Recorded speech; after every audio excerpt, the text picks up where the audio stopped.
এই দূরে এখন শ্যামলের ভোগ দেবো আর না ইয়া করে না আনিক টানিক করে তাই না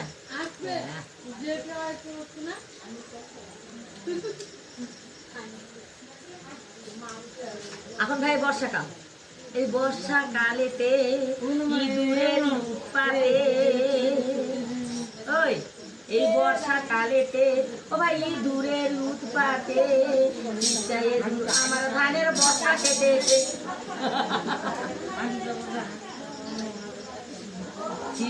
ইঁদুরে ধানের বস্তা কেটেছে